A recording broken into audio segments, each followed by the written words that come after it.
ఇప్పుడు మీకు రెగ్యులర్గా టచ్లో అంటే మెసేజ్ పరంగా కానీ రెగ్యులర్గా టచ్లో ఉన్న హీరోస్ ఎవరైనా ఉన్నారా? నేను చాలా కనెక్షన్స్ అసలు మెయింటైన్ చేయను. ఇప్పుడు ఎంత క్లోజ్ ఉన్నా కానీ నేను వాళ్ళతో మాట్లాడడం టెక్స్టింగ్ లాంటిది అయితే అసలు ఏమో ప్రిఫర్ చేయను. నాకు అసలు రాదు అట్లా. అంటే నాకు ఏమనిపిస్తుంది అంటే ఇప్పుడు నేను టెక్స్ట్ చేసినా మేబీ యాక్టర్ ఎంత స్వీట్ అయినా కానివ్వండి, ఏదో ఒక టైంలో ఇప్పుడు మేబీ తనకి క్యారెక్టర్ కోసం ఏమైనా టెక్స్ట్ చేస్తుందేమో, ఇట్లా అనుకుంటారేమో అనేది నాకు కొంచెం ఉంటుంది నా మైండ్లో. సో నాకు అలా అడగడం కానీ కూడా నచ్చదు. అంటే ఏదైనా క్యారెక్టర్ ఉండే చూడండి ఈ టైప్ నేను అసలు అడగలేను. అది ఎందుకో తెలియదు. కానీ ఏదన్నా ఆడిషన్ తీసుకోండి, రిఫరెన్స్ కూడా నాకు బేసికల్లీ అంత నచ్చదు. అంటే ఇప్పుడు ఎవరైనా రిఫర్ చేసినా చాలా మంది ఆడిషన్ లేకుండానే ఓకే చేసేస్తారు. ఐ స్టిల్ ఇన్సిస్ట్, అంటే మీరు ఆడిషన్ తీసుకున్నాక మనం చేస్తే బెటర్ అని చెప్పి. అంటే నా సైడ్ నేను పెడతాను, బట్ డైరెక్టర్ వాళ్ళు ఇంకొద్దు నాకు ఆడిషన్, నువ్వు చాలు అని అన్న వాళ్ళు కూడా చాలామంది ఉంటారు. ఇంకా వాళ్ళు అలా అంటే ఇంకా కంటిన్యూ చేసేస్తాను. కానీ ఇట్లా టూ మచ్ టచ్లో ఉండడం అయితే ఉండను. When ever I meet I maintain a good bond again. నాకు లూజర్ టీమ్తో అదే ఉంటుంది. ప్రియదర్శి గారు కానివ్వండి, శశాంక్ గారు కానివ్వండి, వీళ్ళతో అదే బాండ్ ఉంటుంది. ఇంకా అలా అని చెప్పేసి నేను ఇట్లా టెక్స్టింగ్ కానీ లేకపోతే మీటింగ్ అదంతా ఏమి ఉండదు. బట్ ర్యాప్ మెయింటైన్ చేయాలి కదా, చాలా ఇంపార్టెంట్ అంటారు. కానీ నాట్ ఓన్లీ పర్టికులర్ అంటే క్యారెక్టర్స్ కోసమని కాదు, జనరల్గా మనకి అంటే శుభలేఖ సుధాకర్ గారితో మాట్లాడిన సందర్భంలో కూడా సో మీరు అన్న పాయింట్ కరెక్టే గోవింద్ గారు, బట్ నేను ఎందుకో ఆ సైడ్ తీసుకోలేకపోయాను అనేది ఎక్స్ప్రెస్ చేశారు ఆయన. అంటే డైలీ మాట్లాడుకోవడాలు, సో మీటింగ్స్ అవి చాలా ఇంపార్టెంట్. సో అప్పుడే ఒక కనెక్టివిటీ స్ట్రాంగ్గా ఉండి, సో మనం అందరినీ అంటే ఎవరు బిజీలో వాళ్ళు ఉండి టక్కున ఈ క్యారెక్టర్ ఈయనకి ఎందుకు ఇవ్వాలి అని అంటే, సో అది రెగ్యులర్గా మనం మాట్లాడుతూ ఉంటారు, ఈయన ఉన్నారు కదా అనేది ఒక సెన్స్. సో అది లేకుండా మనం కాంటాక్ట్లో లేము అని అంటే వాళ్ళకి ఎందుకు గుర్తు రావాలి ఆ టైంలో? సో మీరు చెప్పిన పాయింట్ కరెక్టే, బట్ నేను అది మెయింటైన్ చేయలేకపోవడం కూడా నా ప్రాబ్లమే అనేది ఆయన అన్నారు. ద సేమ్ టైం అంటే ఇలా ఇద్దరు ముగ్గురు అన్నారు, అండ్ నందకిషోర్ గారు కూడా అన్నారు. ఆయనకి పెద్ద డ్రాబ్యాక్ ఇది ఆర్టిస్ట్ నందకిషోర్ గారు. సో నాకు కనెక్షన్స్ తక్కువ కావడం వల్లనే నేను ఎక్కువ సినిమాలు కానీ చేయలేకపోయాను అని. సో మీరు కూడా అదే స్కేల్ చెప్తున్నారు, బట్ అది ఎఫెక్ట్ చూపిస్తుంది కదా అనేది నా పాయింట్. ఇందాక మీరు చెప్పినట్టు ఇలా మీటింగ్స్ అవుతేనే బేసికలీ ఇట్లా సడన్గా ఎవరికైనా గుర్తొచ్చి రావడం అదంతా అవుతుంది. I agree to it because I also want to do that. అంటే ఇప్పుడు ఇన్ పర్సన్ మీటింగ్స్ వేరు, త్రూ కాల్స్ ఆర్ టెక్స్ట్లో టచ్లో ఉండడం అంతా వేరు. అంటే ఏం మాట్లాడాలో అర్థం కాదు సెలబ్రిటీస్తో. అంటే ఎంత క్లోజ్ ఉన్నా అది ఒక పాయింట్ వరకే ఉంటుంది, దాన్ని ఎలా కంటిన్యూ చేస్తారు ఏం తెలీదు. సో ఆ texting or calls kind of wrap నేను అసలు మెయింటైన్ చేయలేను ఫర్ సమ్ రీజన్. నా వల్ల కాదు అది. ఇప్పుడు అదే ఇన్ పర్సన్ మీటింగ్స్ ఏదన్నా ఇప్పుడు లూజర్ టీమే అనుకోండి, మేము సడన్గా ఏదన్నా ఇలా ప్లాన్ చేస్తారు వాళ్ళు కలుద్దామని, I will be very interested. అలా వెళ్తేనే తెలుస్తుంది లైక్ ఎవరు ఏం చేస్తున్నారు, వాళ్ళ ప్రాజెక్ట్స్ ఏంటి, ఇలా మాట్లాడుకుంటాము. సో అలా గుర్తుపెట్టుకుంటారు. ఇలా in person meetings okay, I'm in for it. నాకు ఇప్పుడు దాకా అట్లా కాల్స్ ఎక్కువగా రాలేదు, కానీ అది కూడా ఓన్లీ పర్టిక్యులర్ దగ్గరే కంఫర్టబుల్ ఉంటాను నేను. అన్ని కైండ్ ఆఫ్ మీట్స్ దగ్గర మళ్ళీ కంఫర్టబుల్ ఉండను. ఈ డ్రాబ్యాక్ అవ్వచ్చు, కానీ ఇంకా నేను ఇంతే ఉంటాను. అది నేను ఎప్పుడు కంఫర్టబుల్ అవుతానో నాకు తెలీదు. సో చూద్దాం, ఇంకా ఫ్యూచర్లో మేబీ కనెక్షన్స్ మెయింటైన్ చేయడం స్టార్ట్ చేస్తానేమో ఇన్ అ డిఫరెంట్ వే.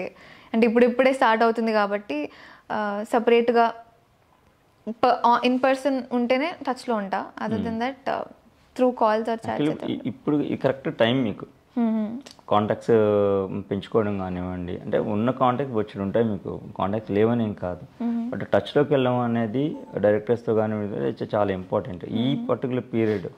జనరల్గా అందరూ ఏంటంటే ఒక చిన్న ఆఫర్ వస్తేనే దాన్ని అల్లేసుకొని అందరినీ కాంటాక్ట్స్ పెంచేసుకొని ఆఫర్స్ కోసం, సో డైరెక్ట్గా అడగకపోయినా కూడా ఒక ర్యాప్ మెయింటైన్ చేయడం ట్రై చేస్తుంటారు. సో మీరు ఉన్న ఈ పర్టికులర్ పీరియడ్ అనేది చాలా ఇంపార్టెంట్. ఇక్కడ నుంచి ఒక 10 years చాలా ఇంపార్టెంట్. సో మీరు ఇదే సైకలాజికల్గా ఆలోచించి ఇదే మైండ్ సెట్తో ఉంటే, సో నేను మేము పెద్ద పెద్ద సినిమాలు చూడడం కష్టమే కదా మరి. ఏమో నేను అంతగా ఆలోచించలేదండి. అంటే ర్యాప్ డెఫినెట్లీ ఉండాలి, కానీ నాకేమనిపిస్తుంది అంటే ఇప్పుడు ఫర్ ఎగ్జాంపుల్ ఒక ప్రాజెక్ట్ చేసి ఆ ప్రాజెక్ట్ కనుక మంచిగా వెళ్తే డెఫినెట్లీ రీచ్ వెళ్తుంది. అది లేట్ అయినా కానీ రీచ్ అయితే వెళ్తుంది, డైరెక్టర్స్ వరకు వెళ్తుంది. జస్ట్ బికాజ్ నేను ఎక్కువ ఫిల్మ్స్ చేస్తూ ఉండాలి కదా అని చెప్పేసి ఆర్టిఫిషియల్ ర్యాప్ అయితే నాకు యాక్చువల్లీ వద్దు. సో న్యాచురల్గా వచ్చే ఏదైనా ఉంటే ఐ విల్ బిల్డ్ ఇట్. ఆర్టిఫిషియల్గా అయితే నేను అసలు చేయలేను. అంటే ఇప్పుడు ఇందాక మీరు చెప్పినట్టు చాలామంది ఆఫర్స్ కోసమే అట్లా టచ్లో ఉంటారని ఏదైతే పాయింట్ మెన్షన్ చేశారో, I'm not a person like that. ఇప్పుడు నేను ఇండస్ట్రీలోకి ఉండడానికి ఒకలా ఉండి నేను కానిది నేను ఎందుకు చేయాలి అనేది ఒకటి ఉంటుంది నాకు మైండ్లో. అలా చేస్తే నాకు చాలా ఫేక్ అనిపిస్తా. ఇప్పుడు నేనే ఫేక్గా ఉంటే ఇప్పుడు నన్ను ఫాలో అయ్యే వాళ్ళు కానివ్వండి, లేకపోతే నేను నచ్చే వాళ్ళకి కానీ what I'm even showing them. So మీ ఫేక్గా కాకుండా ఏదైనా న్యాచురల్గా బిల్డ్ అవుతే ఓకే, అది టైం పట్టినా పర్లేదు నాకు. నా క్వశ్చన్ అయితే కరెక్టే కదా. Yeah definitely. And I still consider maybe డ్రాబ్యాక్గానే చూస్తాను. కానీ ఇంకా అదే కంఫర్ట్ మ్యాటర్స్ అండ్ ఎలా వెళ్ళాలి అనే ఒక దారి ప్రాపర్గా ఉంటే ఆ దారి నేను definitely I will try for it. ఇంకా కనెక్షన్స్ వాంటెడ్గా అయితే నేను చేయలేను. అది న్యాచురల్గా బిల్డ్ అవుతే I will smoothly go for it అంతే. ఓకే. సో ఇప్పుడు పర్ఫెక్ట్గా మీకు హీరోయిన్ ఆఫర్స్ వచ్చే పీరియడ్ చెప్పాలంటే ఈ పీరియడ్. సో ఎలాంటి మూవీస్, ఎలాంటి స్క్రిప్ట్స్ పర్ఫెక్ట్గా మీరు చూస్ చేసుకోవాలనుకుంటున్నారు? ఎలాంటి అని అయితే అంటే ఇలాంటి స్టోరీసే అన్నట్టయితే నా మైండ్లో ఏం లేదు. అదే అంటే ఇప్పుడు ఆ అమ్మాయి చేసింది అంటే ఆ క్యారెక్టర్ బేసికలీ గుర్తుండాలి అండ్ జనాలకి అది కనెక్ట్ అవ్వాలి. There should be some reason why that character is there in the film. అది లీడ్స్ అయినా నార్మల్ క్యారెక్టర్స్ అయినా అంటున్నా నేను.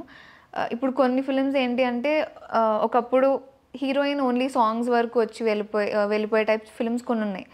సో అలా కాకుండా హీరోయిన్కి కూడా ఒక యాక్టర్స్కి కూడా ఒక ఇంపార్టెన్స్ ఉంది అనిపిస్తే ఐ వుడ్ డూ ఇట్.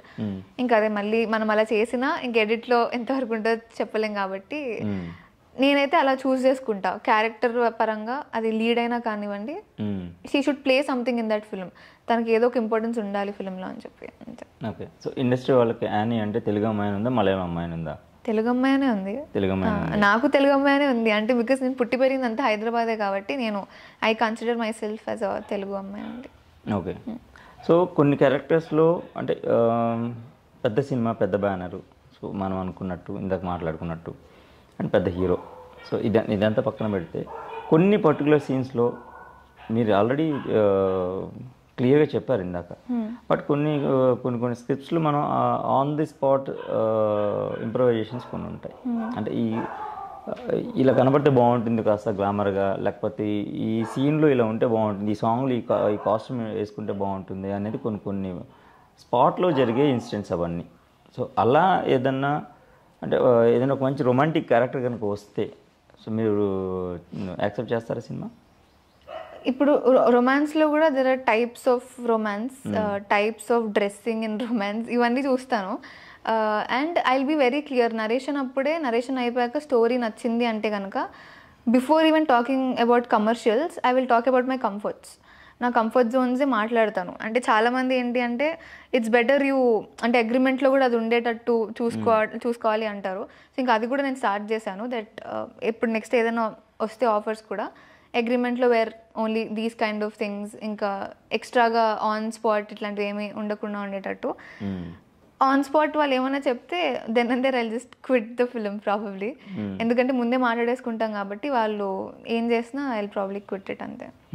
ఇప్పుడు దాకా అంటే ఎక్స్పీరియన్స్ అయితే రాలేదు బికాజ్ ఇప్పుడు అదంతా నాకు చాలా అన్ని కలిసి వస్తున్నాయి అంటారేమో తెలియదు, కానీ డైరెక్టర్స్ అప్రోచ్ అవ్వడం కూడా ఇఫ్ దెర్ ఆర్ 2 క్యారెక్టర్స్, అందులో ఒక బబ్లీ క్యారెక్టర్ ఉంటుంది, ఒకటి నార్మల్ ట్రెడిషనల్ క్యారెక్టర్ ఉంటుంది. నేను బబ్లీ క్యారెక్టర్ చేయను అనట్లేదు. ఇప్పుడు ఒక స్టోరీ విన్నాను రీసెంట్లీ, అందులో నాకు బబ్లీ క్యారెక్టర్ చాలా నచ్చింది because I want try something new. But the only thing was ఆ అమ్మాయి క్యారెక్టర్కి అమ్మాయి ఓన్లీ షార్ట్ డ్రెస్సెసే వేసుకోవాలి, సో మీరు అలాంటివి చేయకండి అని చెప్పి ఆ డైరెక్టరే అన్నారు. So they know what kind of characters I'm doing, what kind of dressing I'm comfortable with, ఇవన్నీ వాళ్ళకి ఆల్రెడీ ముందే తెలిసి ఉంటున్నాయేమో, వాళ్ళ అప్రోచ్ కూడా అవ్వట్లేదు అని అనిపిస్తుంది. Which is nice. At the same time type caste కూడా అవ్వకూడదు. నేను ఓన్లీ ట్రెడిషనల్ రోల్స్ చేస్తాను కాదు, బబ్లీనెస్లో కూడా మంచి అవుట్ఫిట్స్ వేసుకొని కూడా మీరు బబ్లీనెస్ చూపించవచ్చు, అది మీ పర్ఫార్మెన్స్తో చూపించవచ్చు. సో ఇలాంటివి ఎవరైతే ఆలోచిస్తారో అలాంటి రోల్స్ నేను చేసేస్తాను.